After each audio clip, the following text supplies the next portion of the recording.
What can a marshmallow tell you about your kids?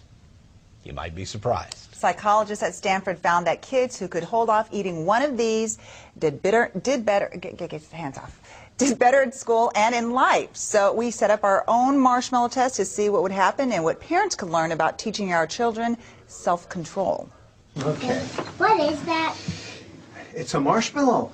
But it's not just a marshmallow. Do you like marshmallows? Yeah. It's what's going to make the next 15 minutes feel like 15 hours for the kids at the Edina Family Center. You can either eat this marshmallow now. I need that marshmallow now. Well, just let me tell you what the deal is. So you can either eat it now or wait until we come back and you'll get two. I want two. Dr. David Walsh is a big fan of the original marshmallow test research. He wrote about it in his book, No, Why Kids of All Ages Need to Hear It and Ways Parents Can Say It. The genius of the experiment, however, was that they followed those children for 18 years. And Amelia, the ability to wait for the second marshmallow was an amazingly strong predictor of their success in school, their adjustment, their happiness, even their popularity.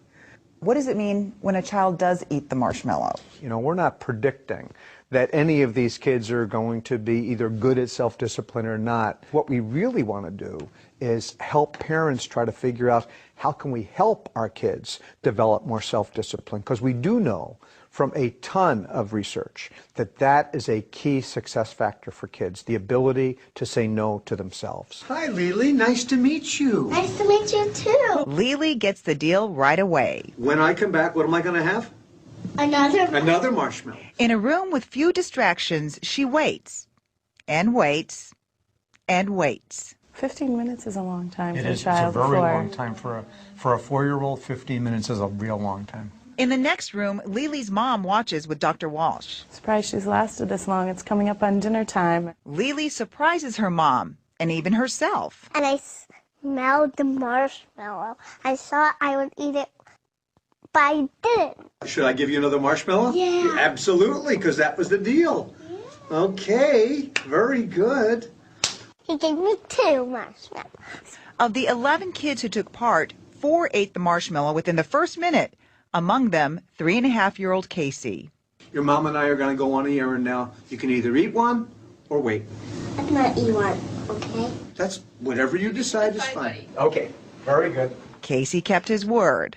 Okay. Bye-bye, buddy. I'm not eating. 11 seconds later, the marshmallow is history. Now it's his twin brother Nathan's turn. So you can either have 1 or 2. It looks like Nathan wants to have his marshmallow and eat it too. I didn't think you'd play with it this much. For 15 minutes, he touches and licks the marshmallow. He even holds it inside his mouth. Yeah, what does eat exactly mean? Now, I didn't really bite into it. define eat? It's tempting to keep watching these kids with the marshmallow, but that's not what this story is really about. So what can parents do to help their kids develop self-discipline? It's the kid's job to push against the limits. It's our job to set the limits. So we have to be consistent then, because if we're Absolutely saying important. this is, you do this, then this is what's going to happen. Exactly. And once you don't do that and you don't follow through, then it's Then like they learn the starting lesson. over again, right? Exactly. Or if I say, no, you can't have the candy bar, and then 10 seconds later I'm giving them the candy bar, what they're learning is no doesn't mean no. No just means escalate, and I'll get what I want. It's simple, but not easy. Prior generations had a culture that supported the message of no. What's difficult today is that we have a culture that undermines the message. We have a culture that says more, fast, easy, fun. A culture that says, eat the marshmallow. The short-term relief of giving kids what they want, we pay a long-term price for that. Turns out the agony of waiting for the marshmallow or a computer game or a car might actually help your child. We all know that life does deal challenge, frustration, and disappointment. Well, we want our kids to be able to handle that. Well, how will they be able to handle that if they don't get practice? Dr. Walsh says, in the marshmallow test and in life, I waited. You did wait, didn't you? And now? good things come to those who can wait. Did it seem like a long time?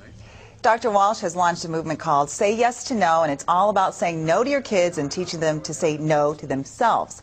Of course, it's just as important to catch your kids doing the right thing and acknowledging it. To know more about the initiative, go to WCCO.com/links. You'll also find extra videos of some of the kids in the marshmallow tests, from the ones who didn't last 10 seconds to those who got that extra treat. And then after sports, we'll show you the one clip everyone in the newsroom has been watching all day. It's worth the wait. Guaranteed, it's worth the wait.